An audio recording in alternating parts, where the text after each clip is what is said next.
Assalamualaikum warahmatullahi wabarakatuh. Perkenalkan Pak, nama saya Ramadhani Safitri, BP 1910921057. Saya mahasiswa kelas Manajemen Lalu Lintas dan Perkotaan TSF tahun ajaran 2021-2022. Dalam beberapa menit ke depan, saya akan mempresentasikan hasil tugas 1 dan tugas 2 saya dalam bentuk PowerPoint yang berisi kesimpulan dan hasil survei dari penelitian jalan yang telah saya lakukan. Baik, kita lanjut saja langsung masuk ke dalam pembahasan kita. Pertama, saya akan memperkenalkan bahwa jalan yang saya ambil sebagai bahan survei untuk tugas mata kuliah ini adalah Jalan Walter Mongensi di Kota Pariaman yang terletak di Kota Pariaman, Sumatera Barat. Kita masuk saja ke hasil survei untuk geometrik jalan, data geometrik jalan Walter Mongensi ini, yang mana Jalan Walter Mongensi terletak pada bagian timur dari Kota Pariaman atau wilayah Kota Pariaman, Sumatera Barat. Diukur dari bagian perbatasan utara, yaitu berbatasan dengan Jalan Imam Bonjol, dan perbatasan selatan yang berbatasan dengan Jalan Siti Mangkopo. Jalan Walter Mongensi diperkirakan memiliki panjang kurang lebih 5,1 km. Untuk tipe jalan dari hasil survei yang didapatkan merupakan jalan 4 lajur 2 arah yang mana memiliki median. Untuk kelas Jalan Walter Mongensi ini digolongkan ke dalam jalan kelas 2, yang mana ciri-cirinya yaitu merupakan jalan arteri yang dapat dilalui oleh kendaraan bermotor, termasuk muatan dengan ukuran lebar tidak melebihi 2.500 mm, ukuran panjang kendaraan tidak melebihi 12.000 mm, dan ukuran paling tinggi 4.200 mm, dan muatan sumbu utama terberat yang diizinkan adalah 8 ton. Untuk status jalan ini merupakan jalan perkotaan yang merupakan jalan umum dalam sistem jaringan sekunder yang menghubungkan antar pusat pelayanan dalam kota Pariaman, menghubungkan pusat pelayanan dengan persil, menghubungkan antar persil, serta menghubungkan antar pusat pemukiman yang berada di dalam kota Pariaman. Lanjut ke bagian selanjutnya, yaitu untuk fungsi jalan Walter Mongensi ini merupakan jalan arteri, yaitu jalan umum yang berfungsi untuk melayani angkutan utama dengan ciri perjalanan jarak jauh, kecepatan rata-rata tinggi, dan jumlah jalan masuk dibatasi secara budaya guna.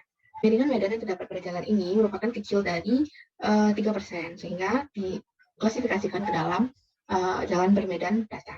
Ini merupakan peta tampak atas dan jalan tampak bagaimana kalau kita menggunakan kendaraan dari Jalan Walter Mongensi ini. Sekitarnya itu terdapat institusi-institusi pendidikan, toko-toko penting di Kota Pariaman, dan juga ada institusi pemerintahan seperti Dinas Ketenagakerjaan dan Dinas Pertanian Kota Pariaman.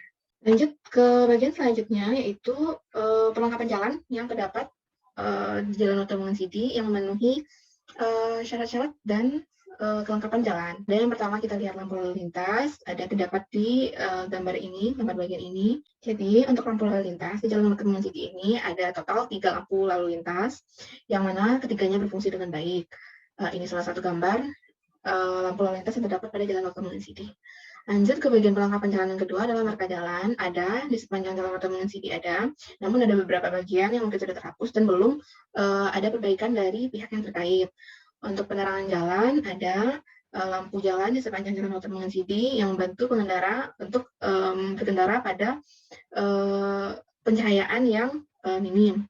Untuk lampu lalu lintas itu sepanjang Jalan Walter Mongensi sudah baik, namun ada beberapa yang mengalami kerusakan di beberapa titik tertentu. Namun kerusakan tersebut tidak terlalu fatal atau tidak memberikan miskomunikasi bagi pengguna jalan terhadap rambu tersebut.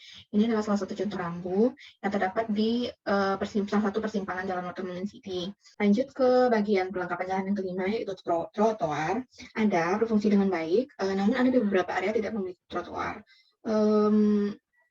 Ini adalah contoh gambar trotoar yang terdapat di Jalan Walter Mongensi.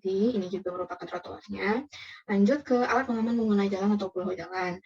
Dari sekian banyak alat pengaman pengguna jalan yang terdapat sepanjang Jalan Walter Mongensi ini adalah pulau jalan. Ini adalah merupakan gambar pulau jalan yang terdapat di Jalan Walter Mongensi yang merupakan perbatasan antara Jalan Walter Mongensi dengan Jalan Siti Mangkopo.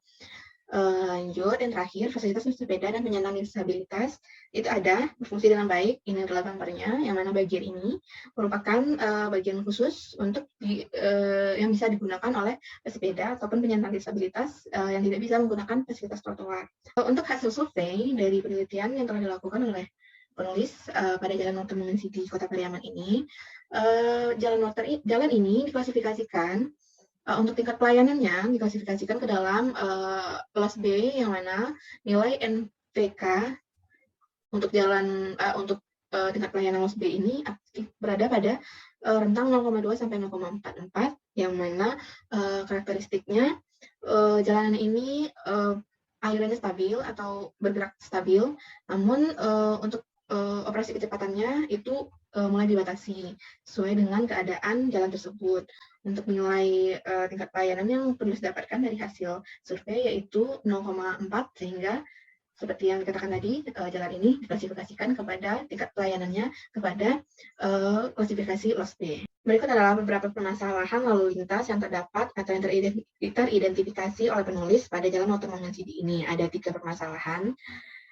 Masuk yang ke pertama, yaitu dapat dilihat seperti gambar, terdapat lubang-lubang atau potholes pada Jalan Walter Mangensidi, tidak pada seluruh bagian jalan, tapi pada sebagian kecil, yang mana kerusakan jalannya ini diklasifikasikan ke dalam level L atau low severity level, yang mana dari 19 kerusakan jalan itu diidentifikasi hanya 1 kerusakan yang terdapat sepanjang jalan ini, yaitu adanya potholes yang ada di beberapa titik atau di beberapa area yang cukup mengganggu apabila pengendara yang lewat sini merupakan pengendara baru yang tidak mengetahui area-area di mana terdapat lubang pada sepanjang jalan ini.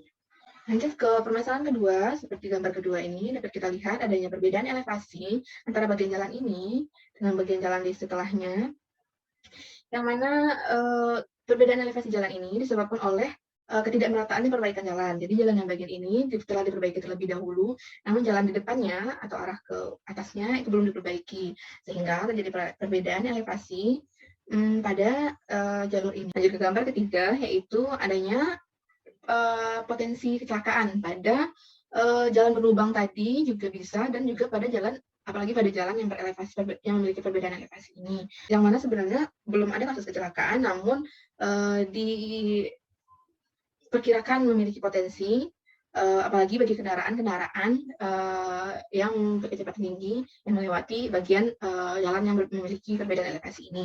Menilik dari 3 permasalahan di atas, saya sebagai penulis atau surveyor itu memikirkan beberapa solusi untuk mengatasi permasalahan-permasalahan yang terjadi, untuk meningkatkan keamanan, meningkatkan kenyamanan dari pengendara, serta meningkatkan keselamatan. Untuk kasus jalan yang mengalami kerusakan, seperti jalan yang tadi berlubang dan juga yang memiliki perbedaan elevasi tadi, kita sebagai warga yang menggunakan jalan tersebut dapat melakukan pengaduan permasalahan jalan, yang mana permasalahan-permasalahan yang diterima itu merupakan apakah itu jalan berlubang, apakah ada yang bagian jalan yang rusak, atau jembatan yang rusak, atau permasalahan listrik seperti permasalahan listrik dan kabel, ataupun lampu jalan yang rusak, itu kita bisa laporkan atau kita adukan kepada Pemprov sekitar, yang mana di sini ada berarti Pemprov Sumatera Barat. Berarti kita dapat melakukan pengaduan kepada Bina Marga, yang mana dengan melakukan syarat-syarat seperti yang telah ditentukan. Selanjutnya, untuk kasus pengaduan jalan yang rusak ini kepada Bina Marga tentu memakan waktu yang cukup lama, sehingga sehingga alternatif untuk mengatasi masalah di atas dapat kita berikan rambu peringatan pada jalan-jalan, khususnya kepada jalan yang terdapat perbedaan elevasi yang seperti dijelaskan tadi.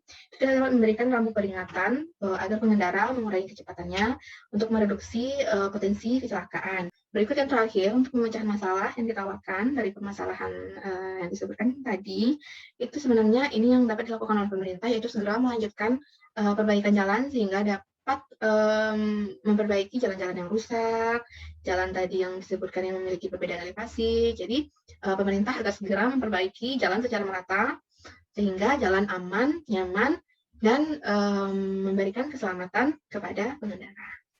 Baik, itulah tadi beberapa poin yang dapat saya sampaikan mengenai hasil survei saya yang saya rangkum dalam presentasi ini, yang mana isinya tadi berupa data geometrik jalan Walter Mangensidi ini, ada juga gambaran atau potret jalan Walter Mangensidi dari atas, dan juga bagaimana potretnya jika kita berada dalam jalan tersebut.